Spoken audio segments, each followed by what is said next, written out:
tous à la même école. Dans le 11e arrondissement de Paris se trouve une école unique. Quand j'arrive à l'école, je lis un livre. L'école élémentaire publique Parmentier est la seule de la ville à proposer aux élèves déficients visuels une scolarité en classe ordinaire complétée par un dispositif adapté. Elle accueille une vingtaine d'élèves déficients visuels, tous niveaux confondus. Quand j'arrive à l'école, je lis un livre. Point. Camille est en CE1. Scolarisée depuis le CP à l'école Parmentier, elle est très déficiente visuelle de naissance. Vincent est son papa. À partir de la rentrée au CP, il y a plusieurs choix qui se présentent, notamment l'Institut national des jeunes aveugles. Ils ont une école qui fait aussi internat. Il y a tout simplement mettre son enfant dans une école ordinaire, une école de quartier, et faire venir des professionnels pour compléter, aider. Voilà. Pour Camille, elle avait besoin d'apprendre le braille. Et il y a eu l'orientation de tous ces professionnels. La décision qui a été prise avec nous, c'était de l'orienter ici, dans cette Ulysse, qui lui permet à la fois d'être scolarisé en milieu ordinaire et à la fois d'apprendre le braille au sein de son école. Voilà. Et ce qui nous a, nous, plu dans cette école, c'est le fait d'avoir plein de gens qui sont habitués au handicap visuel. C'est Monsieur Jaïra qui dirige cette école. Les premières ouvertures de classes, c'est dans les années 34, mais c'est vraiment des classes spécialisées qui scolarisent de manière assez étanche, en fait, par rapport au reste de l'école. Ils scolarisent des enfants soit aveugles, soit déficients visuels. Il y a une normalité quand même très importante qui se joue encore dans l'école jusqu'aux années 75, où là, on commence à penser l'adaptation des enfants au milieu scolaire. Et puis là, on commence à parler dans le même temps de l'intégration des enfants handicapés à certains moments avec des enfants ordinaires au sein de l'école. Dans les années 89, ça va être renforcé avec la création des CLIS, classes d'inclusion scolaire. Ça permet de développer des pratiques effectivement d'intégration dans les classes ordinaires de manière plus importante encore que ce qu'il y avait eu auparavant. Ça, c'est la situation quand moi j'arrive dans cette école. Par exemple, en 2005, on est dans une situation où on a 3 CLIS à l'époque. Et donc où on essaie de convaincre les enseignants des classes ordinaires de prendre dans leur classe des enfants handicapés à certains moments, etc. Il y a encore des résistances. Progressivement, ça évolue et puis on arrive jusqu'au dispositif en 2015 de l'Ulysse, unité localisée d'inclusion scolaire, Ulysse. On ne pense plus effectivement à un lieu d'accueil spécifique des enfants handicapés dans l'école. Leur lieu, c'est la classe ordinaire. Il y a, vous savez tous, j'ai vu tous, vous l'avez tous bien écrit. Comment ça s'écrit, il y a? Camille, tu me le dis parce que j'ai pas vu toi en braille. Qu'est-ce que tu as écrit? I-L, espace Y, espace A. Bravo. Il y a un cahier blanc. Porte, Adrien. P-O-R-T-E. P-O-R-T-E, un manteau. Manteau, c'était un mot à apprendre. Est-ce qu'en fermant les yeux, quelqu'un peut épeler manteau? Vas-y, Camille. M-A-N-T-E-A-U. Bravo. Phrase suivante. On observe. Ils ont des besoins spécifiques. Et donc ces besoins spécifiques vont être reconnus, soit en termes de compensation dans la classe ordinaire, en adaptant les supports sur lesquels ils travaillent, en ayant un accompagnant, un adulte accompagnant qui va pouvoir leur dire ce qu'il y a d'écrit qu'ils ne peuvent pas voir parce que c'est trop loin ou parce qu'ils sont aveugles, etc. Donc il va y avoir des modes de compensation. Et puis il va y avoir aussi des modes d'apprentissage spécifiques dont ils ont besoin du fait de la situation de handicap dans laquelle ils sont vis-à-vis des supports scolaires, qui va pouvoir se faire à ce moment-là dans la classe du lycée. Donc il va y avoir des moments où ils vont être regroupés, selon le type de difficulté qu'ils rencontrent dans la classe ordinaire, ils vont être regroupés dans la classe du lycée pour bénéficier à ce moment-là d'apprentissage vraiment très adapté. Oui. Peux-tu rentrer? Sylvie Delfos et Sandra Harel sont les coordinatrices des 2 classes d'Ulysse. Donc les enfants viennent en classe d'Ulysse selon leurs besoins. Ça va vraiment aller de l'inclusion totale dans leur classe d'inclusion où on va quasiment pas les voir, nous. On va simplement avoir des contacts très ponctuelles pour des transcriptions et des adaptations pour leur travail, ou d'autres enfants qu'il va falloir soutenir vraiment au quotidien dans toutes leurs acquisitions et dans tous leurs apprentissages.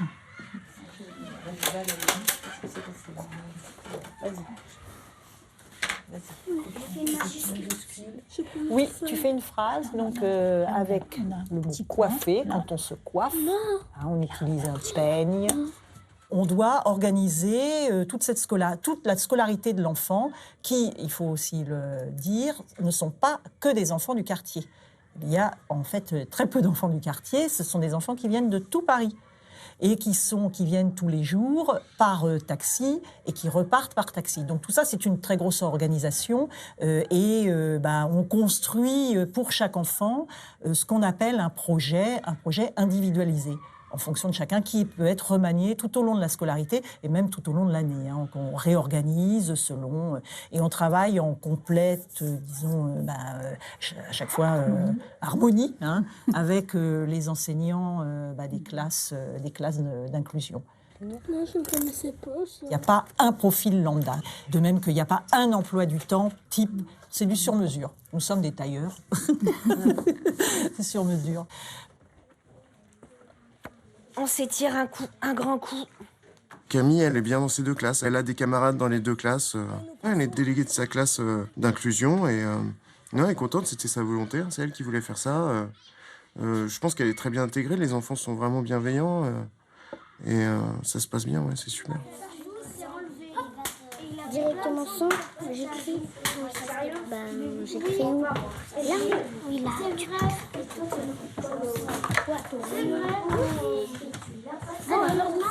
Ok, maintenant il faut des paquets de 10. Plus 4 paquets de 10 à faire. P-E-R-L-E-S. Alors moi je colle ça. Son père, mais ça va pas faire 53. Et nous chacun, et nous colle ça. Ah oui, et toi, faut 10 encore. 4 paquets de 10. Mais tu vois? Bah oui. Bah allez, sors ma colle. C'est logique. Mais écris sur ta colle. À toi aussi, regarde. Et après tu mets 4 paquets de 10. C'est logique pourtant. Quelqu'un m'a piqué mon bouclier.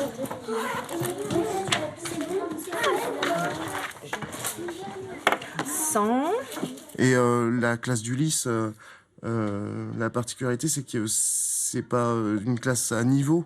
Il y a des élèves plus petits comme Yara, et il y a des élèves aussi qui sont plus grands, qui sont jusqu'au CM2. Ils partagent là le braille et ils interagissent ensemble sans être du même niveau scolaire.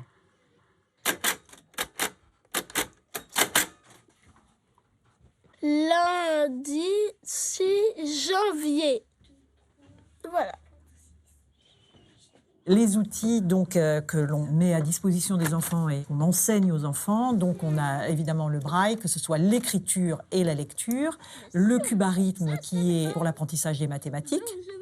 Ensuite, pour les enfants qui ont besoin de relief, donc les enfants qui sont très malvoyants ou non-voyants, on fait du dessin en relief, c'est-à-dire tout ce qui est géométrie, on a des dessins en relief, ou ils font eux-mêmes des dessins en relief. Alors les formes ou même les objets, on a du matériel. On essaie d'avoir des figurines à échelle, mais bon, pour les girafes, c'est impossible. Et puis... Pour la géographie, c'est la même chose, hein, puisque évidemment, il faut tout ce qui est carte de géographie, l'Europe, etc. Il faut avoir aussi des cartes en relief. Donc ça, c'est un apprentissage très particulier, parce que, je le répète toujours, mais il faut bien se mettre en tête que la lecture, le braille, finalement, la lecture du braille, c'est une lecture analytique. Nous, on est en lecture synthétique, c'est-à-dire vous, quand vous lisez quelque chose, vous lisez globalement. Si vous avez une affiche dans le métro ou dans la rue, vous voyez l'affiche et vous avez l'affiche, vous avez la synthèse de cette affiche et après vous l'analysez. En braille, c'est complètement l'inverse. Bien sûr, si on a un document, on est d'abord à analyser le document. Et ensuite, on recolle, entre guillemets, on fait comme un puzzle, on recolle tous les morceaux pour savoir de quoi il est question et pour comprendre ce document. Et puis, ce qu'il faut savoir, c'est qu'il y a une différence entre les enfants qui ont déjà vu et qui perdent la vue. Donc là, qui ont emmagasiné des images. Le petit élève Mohamed Chaouki, par exemple, c'est un enfant qui a vu. Il y a des choses qu'il sait. Par exemple, une façade, il saura. Mais aller expliquer ce que c'est qu'une façade à un enfant aveugle qui n'a jamais vu, la perspective, par exemple, c'est excessivement compliqué. Tout souplement, tu fais souple. Tu comprends? Oui. Comme ça. Tu essaies une autre fois, je te positionne sur ta feuille et tu essaies tout souple. Vas-y, toute seule. Je tiens la plaque. Ces apprentissages ne peuvent se faire qu'au sein de la classe d'Ulysse. Parce que dans une classe d'inclusion, ça va très vite. L'enfant non-voyant n'a pas le temps. Il y a besoin de temps pour ça. Correctement.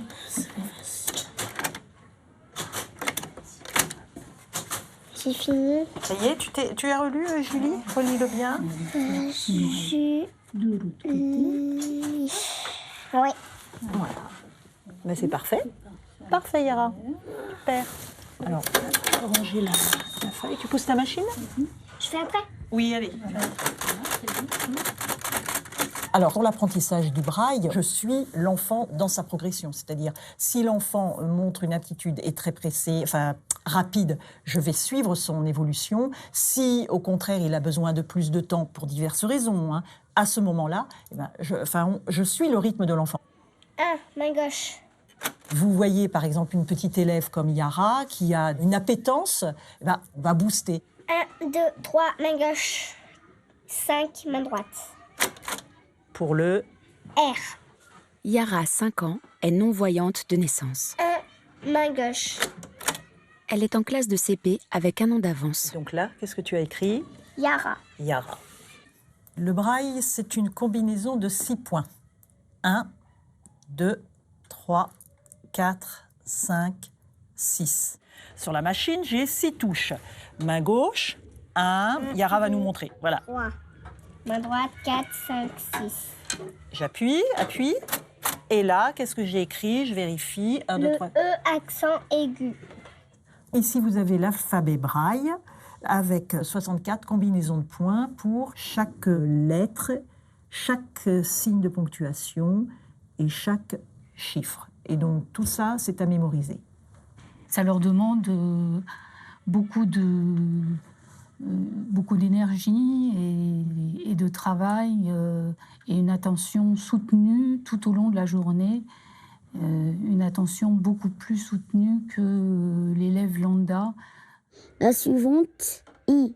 Ça t'écrit 2, 4.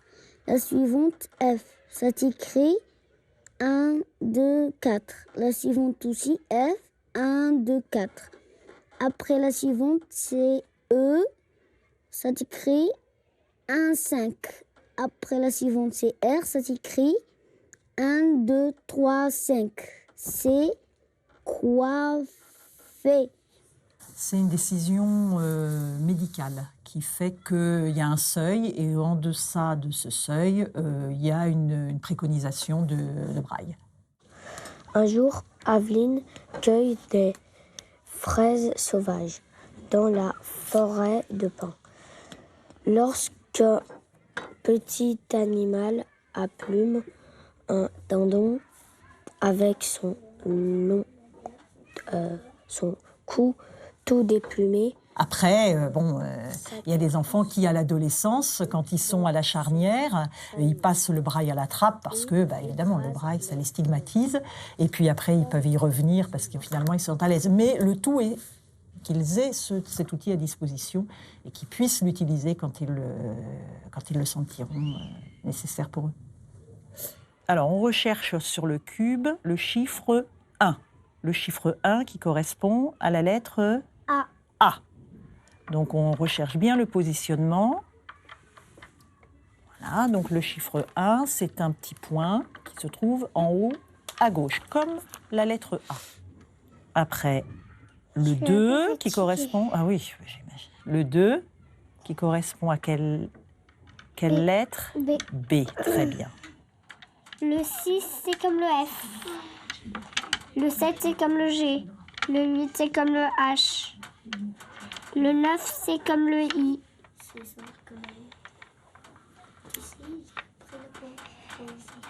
Et le 10, il n'est pas comme une lettre. Regardez, là pour le 10, on fait comme ça pour qu'on trouve le 1. Là, vous voyez, si on le met comme ça, ce n'est pas le 1. Mais si on le met comme ça, c'est le 1. Donc, je vais le mettre ici. Vous voyez, là. Ensuite, pour le 0, c'est pareil. Comme ça, et j'ai trouvé. Je le mets ici.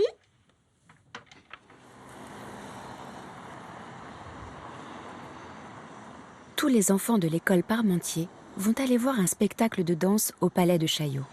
Ce spectacle sera audio-décrit, mais pour mieux appréhender cette sortie culturelle, les enfants déficients visuels participent à un atelier d'initiation à la danse. Non, ça veut dire le contraire de beaucoup.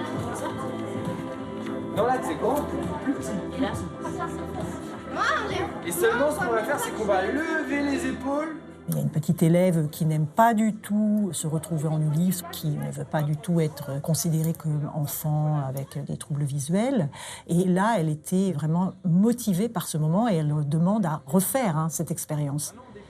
Ils étaient heureux de faire quelque chose ensemble. Et on essaye de se déplacer dans l'espace.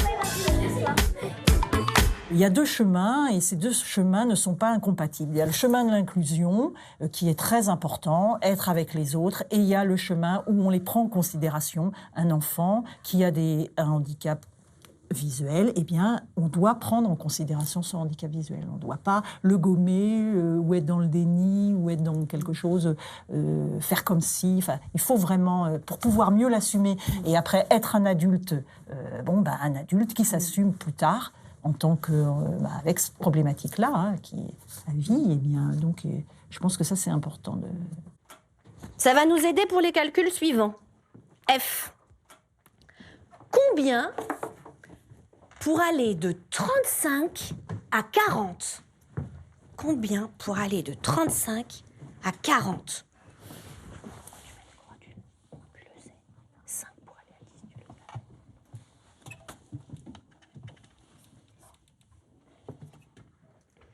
Combien pour aller de 2 à 10? Combien pour aller de 2 à 10? Donc les enfants ont tous un aménagement de leur temps scolaire, mais l'objectif est qu'ils aient le même niveau scolaire que leurs camarades des classes d'inclusion. Donc ils ont les mêmes évaluations, ils participent aux évaluations de CP, celles qui sont mises en place là. La notation est la même, il n'y a pas de différenciation. L'enjeu scolaire est le même finalement. On y va. Vous êtes chef de rang, allez-y. Au 3e étage de l'école se trouve l'association Bibliothèque Braille Enfantine. Les bénévoles de cette association sont les seuls à fabriquer et à prêter dans toute la France des livres en double écriture, braille et gros caractères. Allez, viens. Tu lis avec tes doigts? Oui. Ah, dans quelle classe? CE2. Oula! CE2A. Oh bah toi, tu dois bien lire alors. Hein? Ah bah oui. Le loup et les 7... 7 Et les 7 chevreaux. chevaux. C'est quoi le chevreau? C'est les petits de la chèvre. Alors, est-ce que tu sais me dire ça? Majuscule. Oui. Une. Oui. Via. Vieille. Vieille. vieille et elle aussi. Oui, tu vois, il y a deux fois le L. Une vieille. On dit une vieille? Vieille, oui. Ah, d'accord, je ne sais pas comment écrire parce que... Vieille. Alors, celui-là, il est facile comme mot. Olga Damor est la fondatrice et la présidente de l'association Bibliothèque Braille Enfantine. Elle est non-voyante. Moi, j'étais enseignante dans l'école qui accueillait à l'époque des enfants, toujours du reste, des enfants déficients visuels. Et on pratiquait aussi, c'était le début, tout début de l'inclusion. Donc les enfants allaient dans les classes et rencontraient des enfants voyants. Et là, on s'est aperçu, avec 2 de mes collègues, qu'il y avait un manque de livres pour la littérature enfantine. On avait bien les livres scolaires, mais on n'avait pas de littérature enfantine pour eux.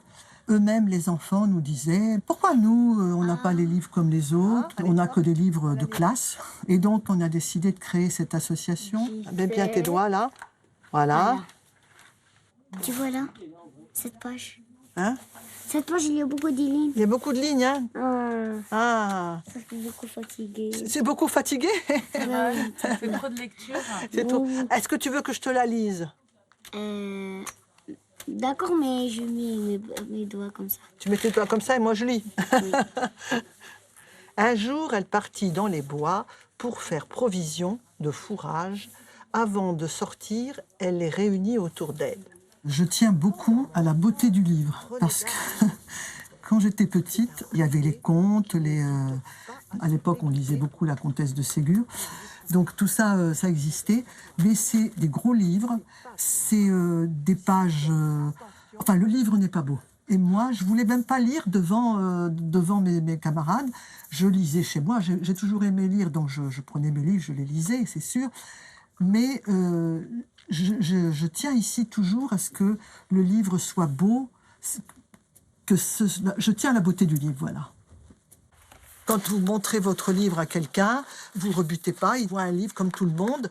Or que quand vous montrez un livre braille ou avec une couverture en carton, enfin pour moi c'est triste, voilà.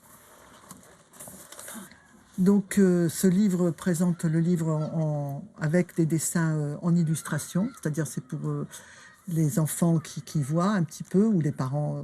Et je dis que c'est très important pour un enfant déficient visuel, parce que la médecine a beaucoup progressé et il y a, même si l'enfant ne peut pas lire et qu'il utilise le braille, il y a des enfants qui ont des restes visuels et ils sont très attachés à aller voir l'illustration. Ils se mettent très très très près du livre, ils collent leur œil dessus. Ça leur fait très très plaisir, c'est très très important et ils aiment ça.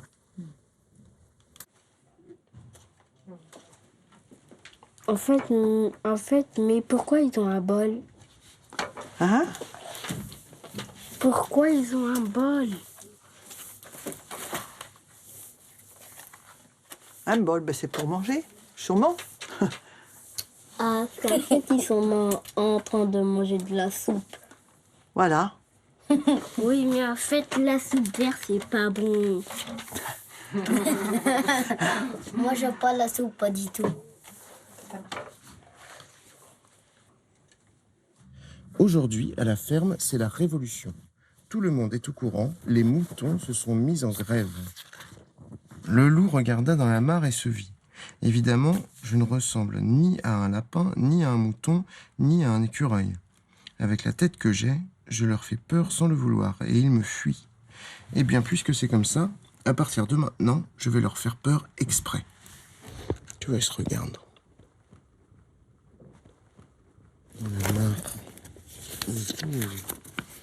Alors, il se mit à montrer ses crocs et poussait d'affreux hurlements. « Pas possible, se dit-il. Je me vois double, je me vois triple, je me vois quadruple. » Et il comprit qu'il avait trouvé ce qu'il cherchait.